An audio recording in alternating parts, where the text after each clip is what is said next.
ಅಧಿವೇಶನ ರೀ ನೋಡ್ರಿ ಅದ ಈ ಸಲ ಫಸ್ಟ್ ಟೈಮು 10 ದಿವಸ ಅಧಿವೇಶನ ನಡೆದ್ರು ಎಲ್ಲ ವೇಸ್ಟ್ ಆಯ್ತು ರೀ. ಯಾಕಂದ್ರೆ ಪ್ರತಿ ಸಲ ನೀವು ನೋಡಿದಾಗ ಯಾರ ಮುಖ್ಯಮಂತ್ರಿ ಇದ್ರು ಹೊಸ ಹೊಸ ಕಾರ್ಯಕ್ರಮ ಘೋಷಣೆ ಮಾಡ್ತೀರ. ಉದ್ಘಾಟನೆ ಆಗ್ತಿದ್ವು ಜಿಲ್ಲಾದಾಗ, ಒಂದು ಉದ್ಘಾಟನೆ ಆಗಿಲ್ಲ, ಹೊಸ ಘೋಷಣೆ ಆಗಿಲ್ಲ. ಅಂದ್ರೆ ಇಷ್ಟು ದಿವಸ 10 ದಿವಸ ಮಾಡಿ ಖರ್ಚು ಮಾಡಿ ವ್ಯರ್ಥ ಆಯಿತು. ಅಲ್ಲಿ ನಮಗೆಲ್ಲ ಮನಸ್ಸಿಗೆ ಭಾಳ ಬೇಜಾರಾಯಿತು. ಇನ್ನು ಮುಂದಾರ ಉತ್ತರ ಕರ್ನಾಟಕ ಬಗ್ಗೆ ಹೆಚ್ಚಿನ ಕಳಕಳಿ ವಹಿಸಿ ಸರ್ಕಾರ ಇಲ್ಲಿ ಮಾಡೋದಿಲ್ಲ ಅಂದರೂ ಮುಂದಿನ ದಿನಮಾನದಲ್ಲಾರು ಉತ್ತರ ಕರ್ನಾಟಕ ಏನು ಯೋಜನೆಗಳು ಹಿಂದಿನ ಸರ್ಕಾರದಾಗೂ ಅದಾವೆ.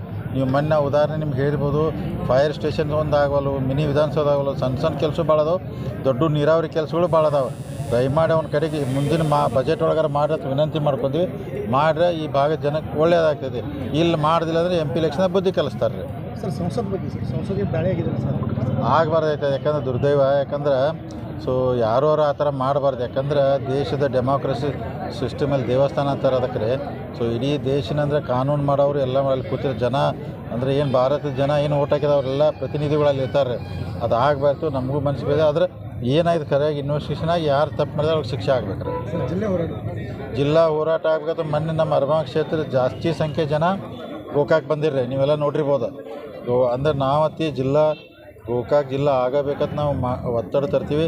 ಯಾಕಂದ್ರೆ ಆಯ್ತಂದ್ರೆ ನಮಗೆಲ್ಲ ಈ ಸಿಟಿಗೆ ಇನ್ನೂ ಭಾಳ ಅನುಕೂಲ ಆಗ್ತೈತಿ, ಭಾಳ ಡೆವಲಪ್ ಆಗೈತಿ.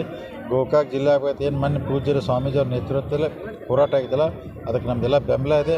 ಮುಂದೂ ಬೆಂಬಲ ಕೊಡ್ತೀವಿ. ಆದಷ್ಟು ಮುಂದಿನ ನಾವು ಈ ಹೋರಾಟ ತೀವ್ರವಾಗಿ ಜೋರು ಮಾಡ್ತೀವಿ. ಪ್ರತ್ಯೇಕ ರಾಜ್ಯ ಬೇಕಂತ ಕೇಳ್ತಾರೆ ಅದ್ರ ಬಗ್ಗೆ ಮಾತಾಡ್ಬೇಕು. ನೋಡ್ರಿ ಯಾವ ಕೈಲಿ ಆಗ್ತಾವೆ ಅವ್ನು ಮಾಡೋಣ್ರಿ. ಈಗ ರಾಜಕೀಯ ಮಾಡೋದಿಲ್ಲ ಸೆಂಟ್ರಲ್ ಲೆವೆಲ್ದಾಗ, ಮತ್ತು ಅವು ಯಾವಾಗ ಮಾಡ್ತಾರೆ. ಪ್ರತ್ಯೇಕ ರಾಜ್ಯ ಇದ್ದ ರಾಜ್ಯನ ಎಲ್ಲ ಕೂಡಿ ಅಖಂಡ ಕರ್ನಾಟಕ ಎಲ್ಲರೂ ಅಣ್ಣತಮ್ಮರಾಗಿ ಕೂಡಿ ಇರಬೇಕಂತ ನನ್ನ ಆಸೆ, ನನ್ನ ಭಾವನೆ ಇದೆ. ಧನ್ಯವಾದ.